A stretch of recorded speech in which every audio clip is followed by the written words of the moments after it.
Welcome everybody. My name's Steph Pike and I'm going to be the chair of this session. And this session is called Revolutionary Ideas, What is the Marxist Method? And it's my great pleasure to introduce our speaker for this session, and who hopefully is going to answer that question for us, John Rees. John is a co-founder of Counterfire and is also author, among many other books, of a book called The Algebra of Revolution, which is an introduction to Marxist philosophy. John will speak for about 25 minutes, and then we'll have the rest of the session to ask him questions and for people to make contributions. So over to you, John. Okay, thanks very much. Thanks very much, Steph. So this is a topic that let's just say that it doesn't form the usual dinner time conversation or conversation in the pub for many people. It's a slightly specialized topic, and so there will be kind of specialized terms and ideas in it which you may not have come across in the normal business of left-wing politics. So the first thing to say is, if you don't get it all, don't worry. It's probably A, my fault, or B, as likely that information like this takes a while to absorb, and you have to hear the ideas sort of 2 or 3 times and do a bit of reading before you'll feel comfortable with them. So it's a starting point, not a finishing point, this discussion, really. That's the first thing. Second thing is, it's like with reading any book. If you understand everything in the book when you read it, you probably should have been reading a different book. You're not going to understand absolutely everything. It'll take time to think about, compare with other things that you've read before you get it. So that's just the normal process of learning, and nothing particularly to be worried about. And we've got the possibility of people asking questions so that we can clarify some of those ideas. Secondly, I just want to advertise what the point of all this is. What would you hope to sort of get out of it at the end? Always supposing I've managed to convey some of it in an understandable form. Well, what I'm hoping is that you'll get some sense of why Marx thought it was important to understand what the structure to history is and how it's possible to change it. That was the whole point of Marx's entire work, all his economic analysis, all the writing in Capital, was supposed to come to the point where you could understand how to change the world. As he put it in his early writings, in the famous theses on Feuerbach, philosophers have hitherto interpreted the world in various ways. The point, however, is to change it. Now, that wasn't to dismiss philosophy. Marx remained committed to the idea of philosophically understanding the world all his life. It was to do with what the point of understanding it was. And the point of it for Marx and Engels was always to be able to change things around them. So while we're doing this, I'm going to put up a PowerPoint. And I know that people have varying reactions to PowerPoint, and I've certainly been in meetings where death by PowerPoint was a thing. But what I'm hoping is, A, you won't have to look at me all the way through the 25 minutes, and B, there'll be some stuff on screen which doesn't directly relate in a sort of sentence by sentence way to what I'm saying, but gives you some alternative quotes and expressions of what Marx was talking about. And in this first slide, there's a very famous quotation from Marx where he said, "It is not the consciousness of men that determines their being, but on the contrary, their social being that determines their consciousness." And that's a very basic statement of Marx's view that it's the society around you which shapes what you think, gives you the possibilities, not of one particular thought, but a range of possibilities that you might react to. So let's take a contemporary example. How are we to understand the things that the England squad have been doing, taking the knee, the various statements by Raheem Sterling, and so on and so forth?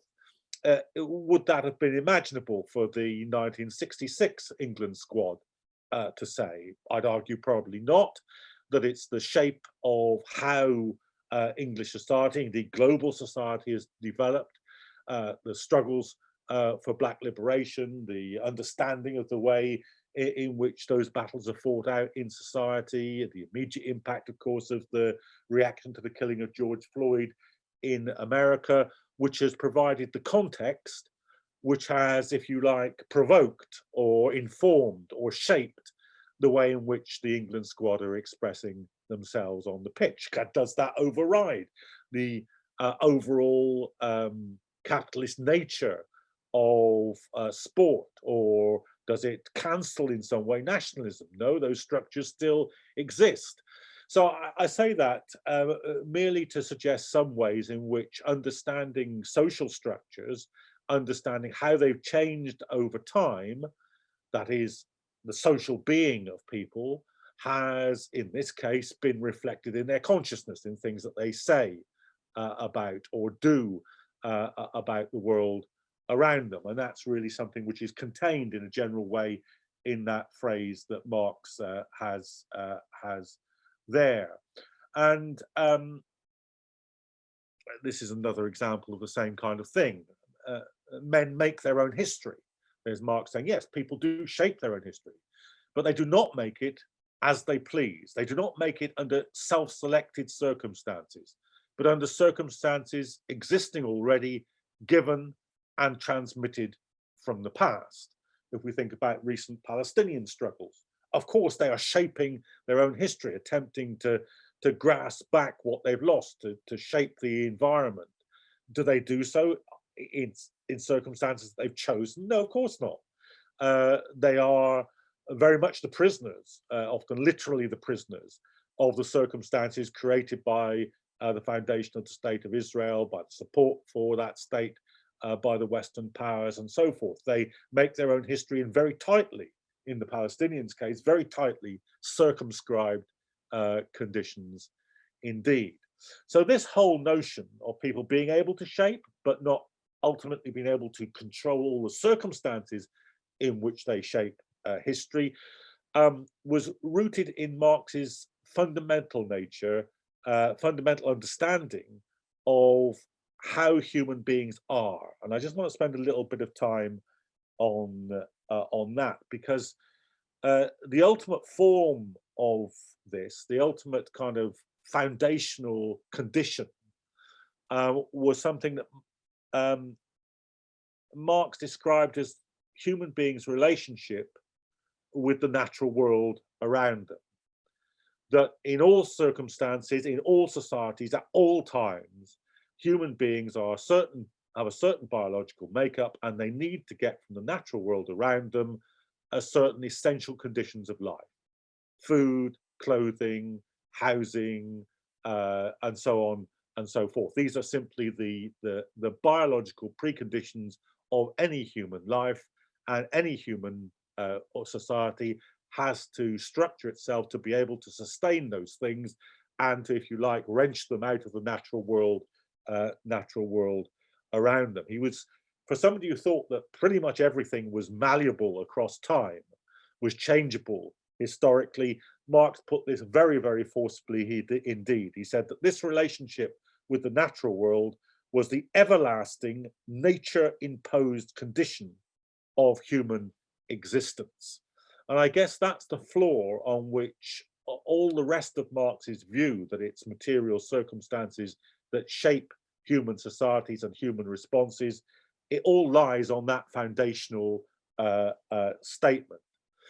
Now, that didn't mean to say that Marx believed that people were in some way just an automatic reflection of the world around them. His model, as he sometimes expressed it for human interaction with the natural world, was expressed like this. He said, what is it that separates the worst human architect from the bee?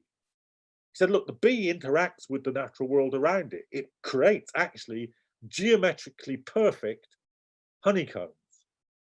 But the difference between the bee and the worst architect is that the worst human architect constructs in their mind's eye the thing that they're going to erect in reality before they do so. In other words, they have a conscious relationship with the natural world. They don't have an instinctual relationship, as animals do, because animals, of course, do also have to get from the natural world their means of survival. Human beings are different in that they consciously reflect on the process. And therefore, if you think about it, right at the origin of Marx's view of how human beings are, of their essential qualities, he has two propositions. One, that human beings are dependent on their material, natural environment for survival. They have to construct ways of getting what they need to live from the natural world. And secondly, that they do so consciously. So they have the possibility of changing over time how this happens. Bees do what they do from time immemorial and will do so everlastingly into the future, so long as bees exist. Human beings aren't like that. Human beings change the circumstances in which they operate. So it's kind of in that spirit that Marxism is formed. It's a collision of circumstances and agency, and this is what Marx is saying in this quote that I've just put up. He said, "It is not history which uses men as a means of achieving, as it were, an individual person, its own ends.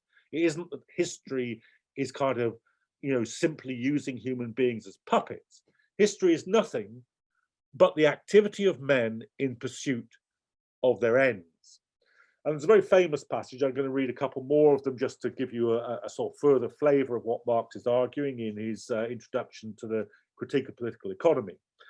So I'll give you three quotes. The first is, "In the social production of their existence, men enter into definite, necessary relationships which are independent of their will, namely relations of production." And then he says, "This is the real foundation on which there arises a legal and political superstructure to which there correspond definite forms of consciousness." And finally, he says, "At a certain stage of their development, the material productive forces of society come into conflict with the existing relations, or what is merely the legal expression of the same thing, with property relations. At that point, an era of social revolution begins." Now, they're very short and compressed formulations, so let me just try and unpack them a little bit.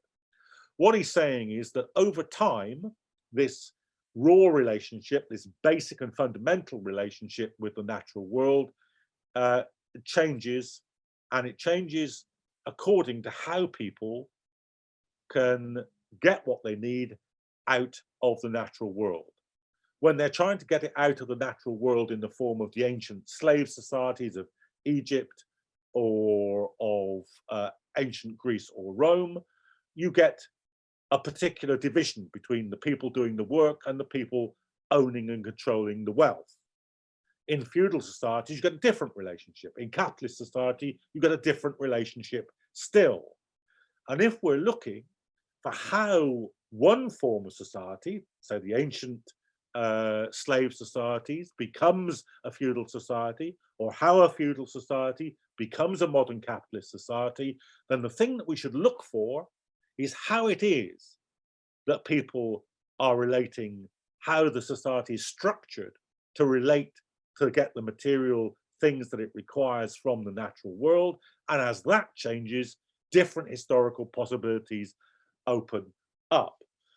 So in a famously kind of stark phrase, Marx said that the hand mill gives you feudal societies, whereas the steam engine gives you industrial capitalism. Now, that was probably more kind of technologically determinist than Marx meant overall, but you can see what he's driving at. As the different ways of laboring and the different ways of organizing and dominating labor change, so the overall shape of the society changes as well. Not just its technology and its class relations, but the way it thinks about itself, its religion, its philosophy, its ideologies, those are transformed as well. It's obvious that in capitalist society, the old dominant feudal notion that people who owned land and who were descended in a bloodline from previous owners of land were the justified rulers of society, that just won't work as an ideology under modern capitalism. It doesn't cope with the free market or with the accumulation of wealth or of a hereditary landowning ideology won't sit in a dynamic competitive capitalist market. And you can see how Marx is therefore showing you how the ideological reflection of the way in which society produces changes over time. And that, of course, is a disruptive process. It's not a smooth process. Because it's a disruptive, dynamic process, and because it's a process which affects the totality of the way the society works, from its economic structure through to its religion and its philosophy and the structure of its state and its religions and so forth, it's a process which periodically opens up other possibilities. For instance, I mean, in another bit of life, I'm a historian of the 17th century, of the English Revolution in the 1640s, and that revolution in this country instituted one of the first republics ever in the world, and it ended in 1649 in Charles I, the monarch, being executed in public in Whitehall outside the banqueting house, where you can still stand and see the place. But what I want to draw to your attention is how utterly new to that thing was. Of course, kings, the title king is millennia old, and it has so many different incarnations. The word Shah is the same word as king. The word Caesar is the same word as king. You have an almost up to that point very powerful sensation that there could be nothing else. That's all there had ever been. The ruling of society by shahs and emperors and kings and queens, that's all that humanity had ever known. So to put your king on trial and execute him was a literally unthinkable thing. It was, as the people of the time said, the world turned upside down. To think that there could be a republic, a form of society without a king, might have had some echoes from some of the ancient republics, but it was utterly new in the mid-17th century.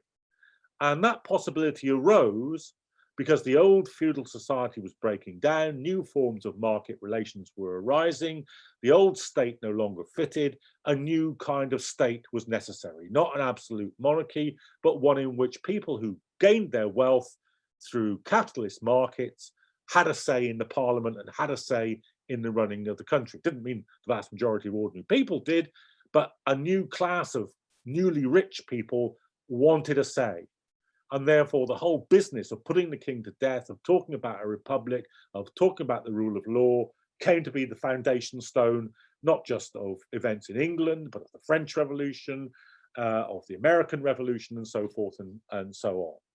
And that gives you some sense of how Marx thought that things were always going to be in the process of change, and that at certain key junctures, it was possible for human beings to intervene in the historical process and make qualitative changes from one type of society to another entirely different type of society. And I just want to give you some of the formulations in which Marx expressed that. He said, history builds no machines, fights no wars, real living men do all this. Now, of course, in the light of all of what I've said, it's clear that he did think that it was the way in which society built machines and the way in which it fought its wars, which shaped what the possibilities were. But nevertheless, It was real living men, real living human beings in more modern expression that do all this. History wasn't an inevitable procession of societies determined by the way in which their economies worked. They were malleable by human intervention. Famously in the Communist Manifesto, Marx and Engels write that a revolution will end either in barbarism or, in, as they put it, the common ruin of the contending classes, or in a socialist revolution. There's always more than one outcome. Things can get better, but things can get worse. This is what Rosa Luxemburg meant by the alternatives being socialism or barbarism. So where we're heading here is to an understanding of history as a constant process of change, as a constantly unstable society riven by class divisions, which constantly opens up the possibility of change for the better, not as an inevitability, but as a possibility. And that possibility 20 minutes realized, sorry, Steph? You're at 20 minutes. Okay. And that possibility rests on certain actions, certain collective actions, certain class actions, certain formations of parties or workers' councils, which can allow people to intervene in the historical process and ensure a progressive outcome rather than a regressive outcome. But to understand that, you have to understand what the real possibilities are. It isn't true that we can, for instance, just imagine ourselves into a better society, that if we simply think ourselves different or ethically consume ourselves into a different society. Marx would have said no. There we have to look at the objective structure of society and to see whether or not that particular form of action could possibly achieve those possible ends, or whether there are structural impediments to doing that. And if those structural impediments exist, what different forms of action and organization are necessary. So it isn't a way of saying that society is inevitably going to go in this way. It's a way of examining what the objective structures are in society and what the necessary forms of organization are to overcome them. Is it possible in an age-old debate, for instance, in the socialist movement, for socialism to come through Parliament? Is Parliament an institution which is structured in such a way, has such a relationship with the dominant economic groups in society, that it's possible to change society from a capitalist society to a socialist society through legislation in Parliament? Or is Parliament not an institution which is structured in that way, which has that power, that its relationship with the power centers in the society are such that that's not really a possibility, and that mass action outside Parliament, creating alternative institutions, would be necessary to transform the society? So it's a way of looking at historical possibilities. What are the limits? What are the possibilities? And what are the ways that we have to organize to realize those possibilities? That's what a Marxist view of history should equip you to do. Now, of course, having this approach doesn't mean to say that you automatically get it right. That has to be tested in practice. Marx said famously in the thesis on Feuerbach, the this-sidedness of our thinking, i.e. whether our thinking is right or wrong, the this-sidedness of our thinking is a practical question. Like every other invention, like the architect with his plan, whether or not that plan is an accurate guide to the construction of a house or the transformation of society can only, in the end of the day, be tested in practice. And so Marxism has at its heart a fusion of theory and practice.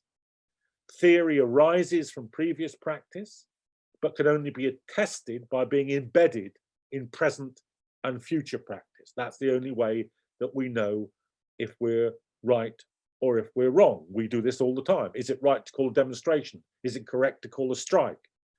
You can assess this, and you should assess this, by looking at the opinion polls, at the mood of people around you, the willingness of people to participate. But ultimately, it can only be proven by actually calling a demonstration and seeing who turns up. And on that experience and other experiences like it, you get to know when that's more of a likelihood or less of a likelihood. And it always proves to be the case that the actual experience is richer than the theory. Both Marx and Lenin were very big fans of the German writer Goethe. And Goethe said, all theory, my friend, is grey, but green is the tree of life. In other words, it's the practical experience of trying to change the world which informs your theory and ultimately is the test of your theory. Have you got the historical determination right or wrong? That has to be resolved by collective political action. Okay, I'll leave it there and hope that I've given you at least some food for thought and some future questions. Wonderful. Thank you so much, John, for that really interesting talk.